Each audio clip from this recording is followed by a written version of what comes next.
kuasa hukum PTP Mahakam Lestari menegaskan bahwa pekerjaan ini ilegal, ya, pekerjaan ini ilegal sehingga layak untuk dihentikan. Nah, mudah-mudahan ini menjadi perhatian bagi bapak-bapak kita, polisi dan TNI untuk memperhatikan pengerjaan ini.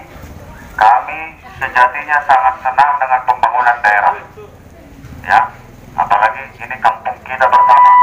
Tetapi jangan bermain di atas proyek, jangan seolah-olah mengatasnamakan rakyat, ya, seolah-olah pembangunan. Tetapi banyak sekali persekongkolan yang terjadi, ya.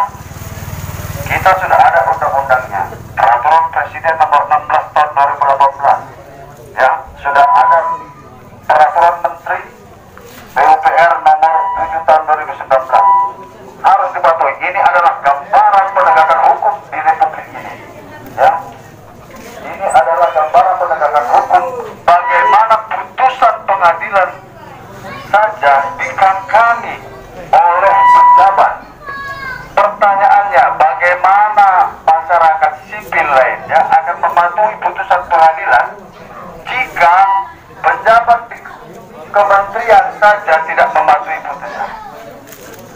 Bagaimana hak-hak rakyat akan terpenuhi?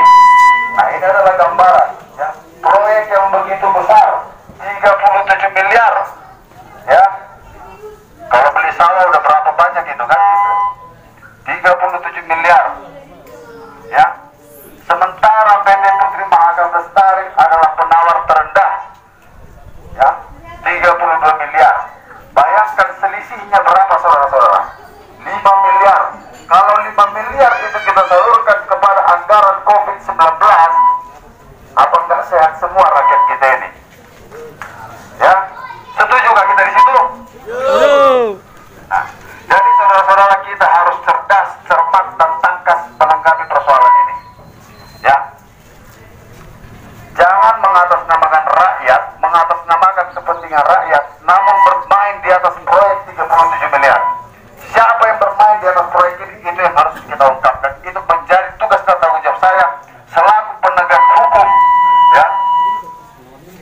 Berdasarkan Undang-Undang 18 tahun 2003, advokat atau pengacara adalah juga penegak hukum sama seperti bapak-bapak polisi, hakim dan jaksa. Jadi saya bertanggung jawab, berkewajiban untuk meluruskan ini semua, meluruskan penegakan hukum kita, supaya negara ini bisa benar-benar melaksanakan putusan pengadilan. Ada berapa kasus rakyat yang harus dijolimi oleh penguasa-penguasa di Republik ini, ya. Jadi kami mohon maaf dan mohon izin kepada seluruh warga masyarakat di sekitar Muara. Mungkin kami akan berulang kali bersilaturahmi dengan cara seperti ini ke kampung kita ini.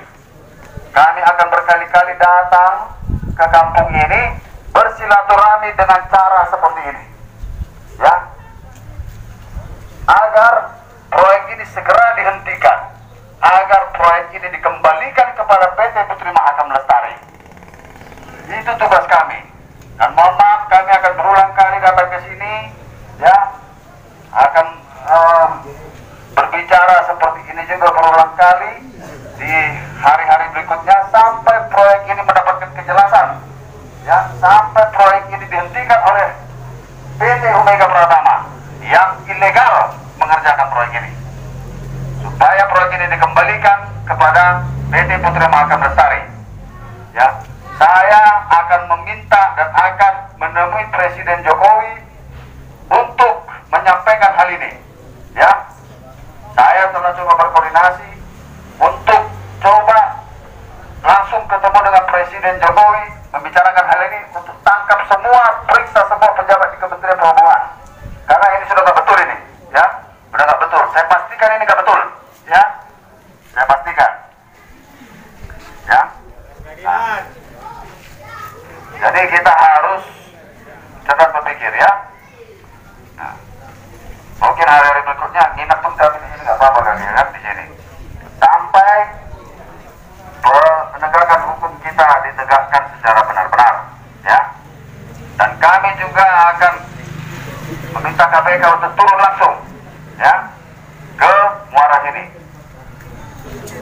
Nah, baik, mungkin itu saja yang bisa kami sampaikan. Wartawan yang mau wawancara, doorstop di sebelah mana kita?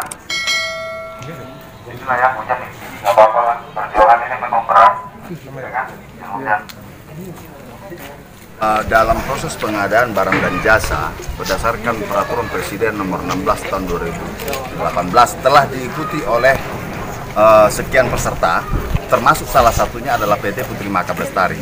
Dan PT Putri Mahakam Lestari dinyatakan menang, diumumkan menang melalui aplikasi dan secara terpublish di website, ya, bahwa PT Putri Mahakam Lestari memenangkan tender ini ya dengan nilai 32 miliar ya. Sementara pagu dari kementerian itu 37 miliar. Ya, ini PT Putri Mahakam Lestari berhasil membuat selisih sebegitu besar. Nah, jadi ketika kita sudah menang, dinyatakan menang tender ya. Namun pejabat pembuat komitmen berdasarkan Perpres 16/2018 harusnya wajib mengeluarkan yang namanya surat penunjukan penyedia barang dan jasa atau SPPBJ ya. Namun PPK, pejabat pembuat komitmen, dalam hal ini Chandra Winata ya, tidak mengeluarkan, tidak menerbitkan SPPBJ dimaksud ya, padahal itu kewajibannya.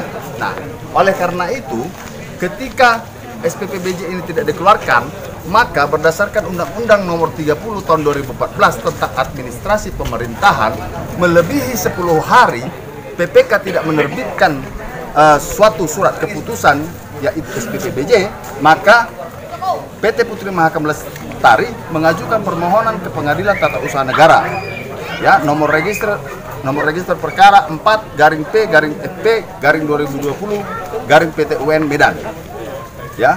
Nah, di dalam perkara tersebut, majelis hakim memutuskan ataupun mengabulkan seluruh permohonan PT Putri Mahakam Lestari dan mewajibkan PPK selaku termohon untuk menerbitkan SPPBJ dimaksud. Ya, nah, namun PPK setelah putusan pengadilan TUN tersebut tidak juga mengeluarkan SPPBJ sampai lewat 90 hari. Padahal berdasarkan pasal 53 Undang-Undang 30 tahun 2014, 5 hari sejak putusan, PPK itu wajib menjalankan putusan. Namun sekarang sudah lebih 90 hari. Ya. Dan ternyata diketahui kemudian proyek ini diserahkan kepada PT Umega Pratama. Nah, tanpa alasan jelas. Nah, kenapa saya katakan ada indikator korupsi yang terjadi atau persekongkolan? Nah, setelah kami secara sah dan inkrah melalui putusan TUN Medan, ya, PPK dan KPA malah menerbitkan penetapan daftar hitam bagi PT Putri Mahakam Lestari. Nah, ini indikatornya. Padahal putusan itu udah lebih dulu. Nah, kenapa mereka keluarkan daftar hitam dengan dalil-dalil yang tidak bisa dipertanggungjawabkan? Nah, maka kemudian saya selaku kuasa hukum PT Putri Mahakam Lestari menggugat lagi KPA, kuasa pengguna anggaran, kami gugat lagi ke PT UN Medan guna membatalkan SK penetapan daftar hitamnya. Ya, besok sidang pembuktian ahli. Ya, sidang terakhir baru berikutnya kesimpulan. Nah, penundaan SK penetapan daftar hitam telah dikeluarkan hakim. Nah, tinggal menunggu putusan akhir. Nah, disinilah indikatornya yang kita bisa kalau runut, ya, kalau kita runut pasti akan ketemu indikatornya. Karena waktunya tersebut sudah sangat melampaui batas, ya. Kita telah dinyatakan menang. Pada saat pemilihan, ya, yang dilakukan oleh Pokja pemilihan itu sudah melalui prosedur dan tidak ada masalah. Ya, tinggal SPPBJ-nya saja yang tidak diturunkan. Nah, ini yang kami sangat kecewa ketika proyek ini diserahkan ke PT Umega, ya. Dan ini kemudian kami juga karena mereka menyerahkan kepada PT Umega, kami sudah melaporkan hal ini juga kepada KPK, Barreskrim Polri, Kejaksaan Agung RI, Ombudsman RI, dan juga Polda Sumatera Utara. Nah, KPA kami laporkan di Polda Sumatera Utara. Ya, pasal 317 KUHP ya, tentang pengaduan palsu terhadap penguasa. Nah, ini kami minta rekan-rekan media juga untuk memantau proyek ini supaya proyek ini betul-betul diserahkan kepada orang yang berhak secara hukum. Nah, itu mungkin penjelasan. Dalam proses waktu sebelum kemudian surat PBBJ sebelum itu, apakah pihak perusahaan melakukan komunikasi dengan balai, dan dalam komunikasi itu apakah ada semacam sinyal dari balai yang menyatakan ada kekurangan dari perusahaan? Tidak ada, ya. Kita sudah coba meminta secara formal bahwa PPK tolong keluarkan PBBJ, kami tidak keluarkan. Malah ada faktanya, ya, PPK dan KPA secara bersama-sama meminta PT Putri Mahakam Lestari mundur dari proses tender ini. Padahal kami sudah dinyatakan menang saat itu dan kami diminta mundur. Nah, dan ditawari oleh sejumlah uang yang tidak disebutkan banyak. Namun kami PT Putri Mahakam Lestari menolak, tidak mau untuk berkompromi dengan mereka. Nah, itu adalah fakta yang terjadi. Nah, jadi kalau dikatakan komunikasi persuasif kami sudah melakukan, malah kami minta mundur. Dan PPK maupun KPA tidak menyebutkan apa kesalahan kami, tidak ada, berarti clear. Tinggal mereka saja ini mencari-cari kesalahan nih, kan gitu. Jadi gini, KPA tadi sama PPK menetapkan perusahaan dari Mahakam Lestari ini blacklist. Boleh disebutkan salah satu apa alasan mereka perusahaan itu? Oke. Alasan mereka ada dokumen kita ya yang palsu, ya, bahasanya palsu, mereka bilang tidak diduga palsu gitu ya. Nah, padahal sebetulnya proses itu telah selesai di Pokja Pemilihan. Kalaupun ada yang palsu, karena Pokja Pemilihan lah yang bertugas mengevaluasi seluruh rangkaian administrasi proses, ya. Artinya proses itu telah dilewati dan tidak ada karena gini, untuk sebuah palsu dan tidak palsu itu harus ada pembandingnya dan harus dibuktikan dulu kepalsuannya, dan yang dapat mengatakan sesuatu hal itu palsu adalah pengadilan. Nah, ini mereka belum membuktikan, dan di peraturan LKPP pun itu dikatakan bahwa harus dibuktikan dulu kepalsuannya baru mereka bisa, dan itu pun harus ada laporan polisi dan lain sebagainya. Nah, sampai pengadilan memutuskan. Nah, catatan nih perlu diingat juga, dalam Perpres 19 tahun 2018 pasal 78 dan 79 itu kalau teman-teman baca, proses itu adalah saat di Pokja, jadi bukan di Pokja Pemilihan, jadi bukan ranah PPK saat ini gitu. Karena PPK saat ini adalah tinggal menandatangani SPPBJ.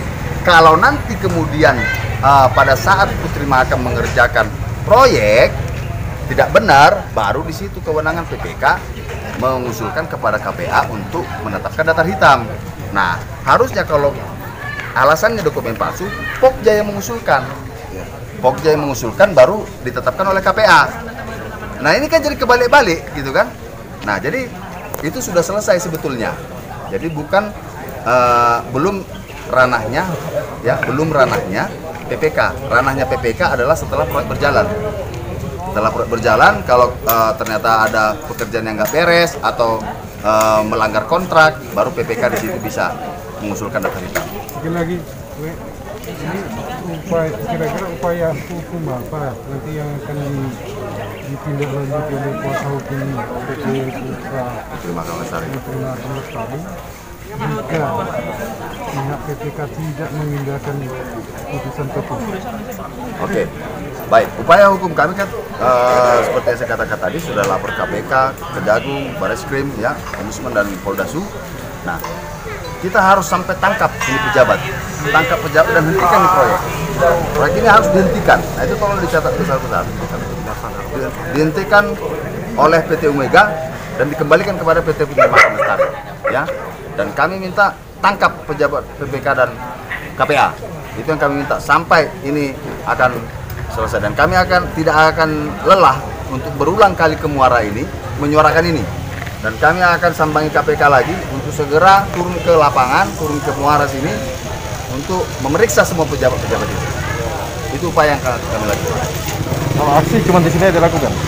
Aksi kami akan lakukan juga di Medan, kantor BPTD-nya, ya, nah, dan di KPK. Ya, itu yang akan kami lakukan aksi selanjutnya. Ini pertama, ya, baru kemudian nanti di Medan dan KPK, dan mungkin akan kembali lagi ke tempat ini. Ini proyek pembangunan pelabuhan penyeberangan muara tahap 3. Tahap 3. Jadi ada 37 miliar. Pagunya 37 miliar, ya, dimenangkan 32 miliar oleh PT Pelum. 37 miliar, ya, proyeknya. Paling 37 tidak miliar. berapa orang yang terlibat kalau kita masuk di persekol-kolan dan korupsi ini? Yang pasti kan ini proses ini kan yang menghambat ini adalah PPK. Paling tidak PPK itu menjadi pintu masuk, ya. Karena dari dia nih PPK baru kemudian KPA. Makanya dua pejabat ini yang harus kita selidiki, yang harus kita ungkap. Nah, karena mereka ini sumbernya, pintu masuknya mereka, ya. Kalaupun ada pejabat-pejabat di atas, kami belum bisa mengatakan karena itu ranahnya penyidik nanti, ya. Nah, begitu. Jadi pertama yang kita adukan siapa? Pihak mana ini? Yang kami adukan itu PPK dan KPA. PPK dan KPA. PPK dan KPA. Nanti pengembangan penyidikan lah mungkin nanti akan dipanggil dirjen atau dirjen dan Satu lagi bang, tadi abang bilang yang menjadi blacklist perusahaan semacam Lestari nggak harus kita. Apakah dia dari tindakan teknisnya di blacklist jadi syaratnya atau syarat-syarat lain? Itu bukanlah alasan mereka. Nah, jadi alasan PPK itu ada katanya surat ijazah tenaga ahli yang palsu. Kan? Nah, itu alasan mereka. Hanya itu aja. Hanya itu. Nah, padahal itu sudah selesai di pemilihan seperti yang saya jelaskan tadi. Begitulah harusnya tahapan yang harus dilakukan.